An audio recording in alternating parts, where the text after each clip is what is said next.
लोक अदब जी इर्तिका। जॾहिं खां इंसान पैदा थियो आहे ऐं सम्झ खां कमु वठणु शुरू कयो अथसि, तॾहिं खां पंहिंजे जज़्बनि ऐं अहसासनि जी पधिराई कंहिं न कंहिं नमूने कंदो रहियो आहे। ऐं कॾहिं कॾहिं त हू पंहिंजे उमंगनि ऐं उद्दमनि करे अहिड़ा त ख़्याल ज़ाहिरु कंदो आहे जे हूंद कॾहिं बि ज़ाहिरु न करे सघिजे। मतिलब त वक़्त जे नज़ाकत ऐं माहौल जे मद्देनज़र इंसान जी तबियत में तख़ीर अचे थो, जंहिं करे पंहिंजे दिली कैफ़ियत खे किन मौज़ून, मुनासिब, सिक ऐं सोज़ वारनि लफ़्ज़नि में पेश करे थो। पढ़ंदड़ ऐं ॿुधंदड़ संदसि अहिड़नि जज़्बनि खां एतिरे क़दुरु त मुतासिर थिए थो जो हू पिणु पंहिंजा ख़्याल ज़ाहिरु करण में नथो हॿके। दुनिया जे हर ख़िते में अहिड़ा माण्हू पैदा थींदा रहनि था जे माहौल खे पंहिंजे मुनासिब ख़्यालनि में समाईंदा रहनि था। इंसान पंहिंजे ख़्यालनि जे वसत आहर जेके कणा कुपड़ीअ में अथसि से कढी निर्वार करे थो ऐं मजलसनि, महफ़िलनि ऐं कचहरियुनि में चहचटो मचायो छॾे। अहिड़े क़िस्म जे फ़न खे लोक अदब ई चइजे थो। दुनिया जे हर हिसे में हिकु अहिड़ो दौरु आयो जंहिंमें उते जो लोक अदब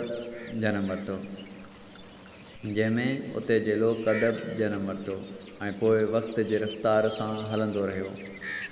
रफ़्ते रफ़्ते उन में केतिरा ई फेरा ईंदा रहिया ऐं अजीब अजीब उनवान पैदा थींदा रहिया।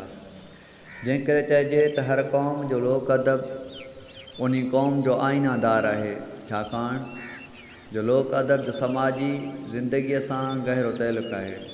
लोक अदब सभु कंहिं मुल्क जी असुल ऐं निज शाइरीअ जो आम दफ़्तरु आहे, जंहिंमें साफ़ ऐं पाक ॿोलीअ जी सिटराव ऐं आवाम जे इख़लाक़, आदतनि, रीतनि, रस्मनि, तारीख़, फ़लसफ़े, सम्झ ऐं अक़ुल जो सरमायो महफ़ूज़ आहे, जंहिंमां ख़बर पवे थी त उन क़ौम जी रहणी कहणी ऐं हलत चलत कहिड़ी आहे। मतिलब त उहो संदन हयात जो आईनो आहे। लोक अदब जी इर्तिका एतिरी क़दीम आहे जो जेतिरो इंसानी तसवर, तहक़ीक़ ऐं तजसुस जी गहराइयुनि में झाती पाए सघे थो। मिस्टर सजोक लिखे थो त it is older than literature, older than alphabet, it is lower and belongs to the illiterate. शरीफ प्यारीलाल शर्मगाह शास्त्र में लिखे थो, लोक अदब प्राचीन काल हलंदो अचे थो। जॾहिं खां वठी माण्हुनि में तहक़ीक़ जो शौक़ु जाॻियो, तॾहिं खां उन्हनि लोक अदब ते पिणु तहक़ीक़ जो क़लम कयूं। उन्हीअ खां अॻु हर मुल्क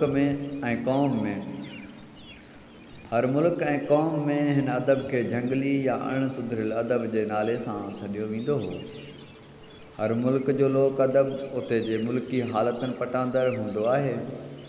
उन में पंहिंजा पंहिंजा उनवान ऐं पंहिंजो पंहिंजो मज़मून समायल हूंदो आहे। मगर उन हूंदे बि दुनिया जे ॿियनि मशहूरु क़दीम फ़ननि वांगुरु के अहिड़ियूं ॻाल्हियूं बि आहिनि जे घणो करे हर मुल्क जे अवामी अदब में हिकु जहिड़ियूं आहिनि। उन मयार खे अॻियां रखी असीं पंहिंजे सिंधी लोक अदब जो जाइज़ो वठंदासीं त असांखे पतो पवंदो त सिंधी लोक अदब केतिरो न वसी आहे, जो न रुॻो मन मोहींदड़ ऐं वणंदड़ आहे, पर सिक, सोज़ ऐं दर्द, मुहबत ऐं कुर्ब सां भरपूर आहे। मंझसि एतिरा त अवामी उनवान आहिनि जे दुनिया जे ॿिए कंहिं बि लोक अदब में कोन था मिलनि। मतिलब त एतिरो त कुशादो ऐं तौंगर आहे, जंहिंमें क़िस्मे क़िस्मे लोक अदब जो अणखुट खज़ानो मौजूदु आहे, जंहिंजी खोज करण सां ई पतो पवंदो त उन अदब ते केॾी लट चढ़ी वई आहे, न त ॿी सूरत में उन जो काथो ई कोन्हे। जीअं त डॉक्टर वासुदेव लिखे थो, लोक अदब असांजी ज़िंदगीअ जो मुहासागर आहे, जंहिंमें माज़ी, हाल ऐं मुस्तक़बिल समायल आहे। मग़रबी अदीबनि पंहिंजे लोक अदब खे सहेड़ण समोहण जो कमु सिलसिलेवार घणी मुदत खां तमामु सूदे ऐं सालिम नमूने कयो आहे। मगर असां पंहिंजे सिंधी लोक अदब खे जो टिड़ियल पखड़ियल आहे, अञा मेड़े सेड़े यकजाव न कयो आहे। हक़ीक़त त इहा आहे त जेतिरो मवाद हिते असां वटि सिंध में आहे, ओतिरो दुनिया जे ॿिए कंहिं बि मुल्क में न आहे। असांजे लोक अदब में के अहिड़ियूं अदबी चीज़ूं मौजूदु आहिनि जिन सिंध सुहारीअ जो कर मथे खयों आहे। जेकॾहिं असांजा अदीब मुंड खां ई जाखोड़ ऐं खोज कंदा अचनि हा त अॼु असां वटि लोक अदब जूं जुमिली गुमशुदा छाड़ूं मौजूदु हुजनि हा। हीअ जेका कोशिशि कयल आहे सा पाव सदी यानी 25 सालनि जी मस आहे। जेकॾहिं अंग्रेज़नि जी अवाइली दौर वारा अदीब हिन तरफ़ तवजह ॾियनि हा त केतिरा ई अदबी मोती मेड़े वठनि हा। वरी बि आफ़रीन हुजे असांजे अदीबनि जहिड़ो सरगवासी भेरूमल महरचंद आडवाणी, दीवान केवलराम आडवाणी, मरहूम अलामा डॉक्टर दाऊद पोटो, सैयद अब्दुल हुसैन शाह मूसवी ऐं संदसि साथी मिस्टर मोहम्मद इब्राहिम, डॉक्टर नबी खान बलोच ऐं मिस्टर अब्दुल करीम संदेलो जन हिन बारे में चङी मेड़ा चूंडी कई आहे। उन्हनि मां डॉक्टर बलोच पाण पतोड़े चङो मवाद गॾु करे पाण मोकिलियो आहे। जेतिरे क़दुरु मालूम थी सघियो आहे तंहिंमां ॾिसिजे थो त अरबन जो लोक अदब सभ खां पुराणो आहे। अरबन जे क़दीम ज़बानी चोड़े लिखत वारी अवामी अदब जो ज़मानो 500 ईस्वीअ खां 632 ताईं आहे। क़दीम अरबी शहर गॾु करण जी पहिरीं कोशिश हमाद अल राविया वफ़ात 477 ईस्वी कई। इब्न नदीम वारे ज़माने खां वठी अरबी लोक अदब खे गॾु कयो वियो। थॉमस पर्सी पहिरियों शख़्स हो जंहिं अंग्रेज़ी अवामी शाइरीअ खे गॾु करण लाइ कमरकशी कई। उन खां पोइ 19वीं सदीअ जी शुरूआत में सर वाल्टर स्कॉट अंग्रेज़ी अवामी शाइरीअ खे उरूज ते पहुचायो।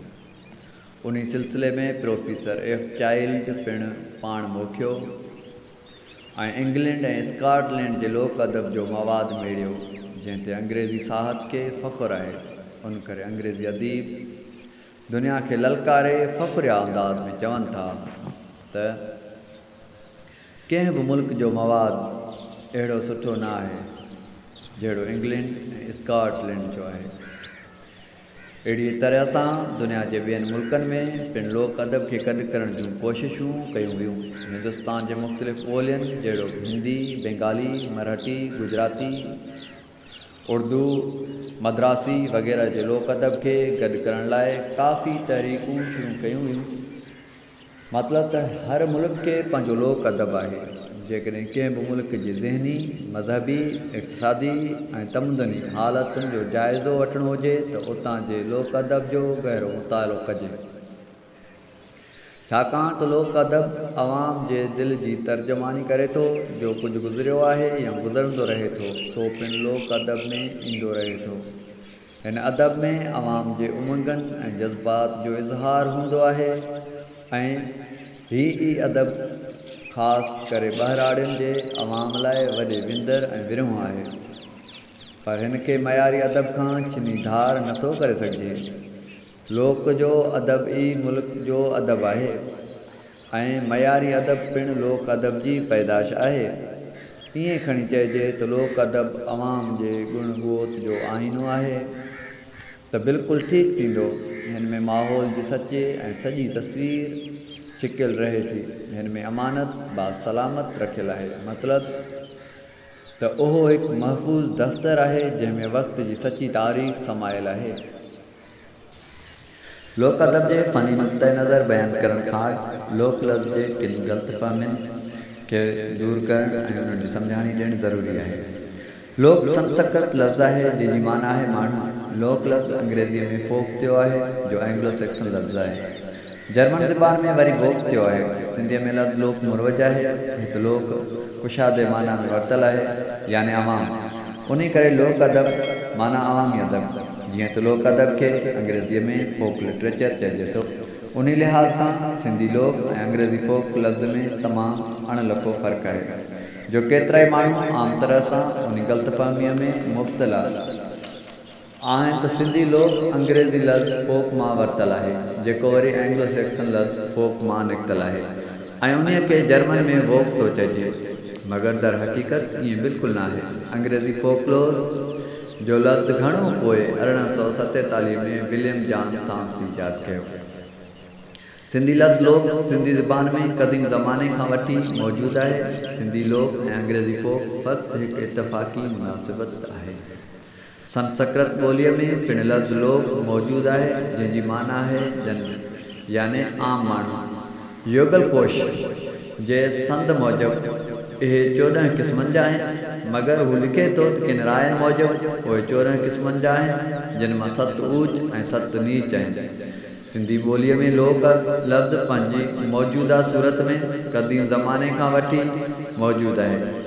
उन्हीअ जो सबूत असांखे सिंधी अदब जे क़दीम शाइरनि जे कलाम मां मिले थो। उन्हनि ॻाल्हियुनि जे बना ते ख़ातिरीअ सां चई सघिबो त लोक निज सिंधी लफ़्ज़ आहे, जंहिंखे प्राकृत में लोग चयो वञे थो, ऐं अंग्रेज़ी लफ़्ज़ फोक सां माना ऐं सूरत जे लिहाज़ सां फ़क़्ति हिकु इतफ़ाक़ी हिकु जहिड़ाई आहे। उहो लफ़्ज़ सिंधीअ में सूमरनि जे दौर वारे शाइर पीर सदरुद्दीन 1290 में पैदाइश सांजन जी ऐं 1409 में इंतकाल करिया जे कलाम में पहिरीं मिले थो।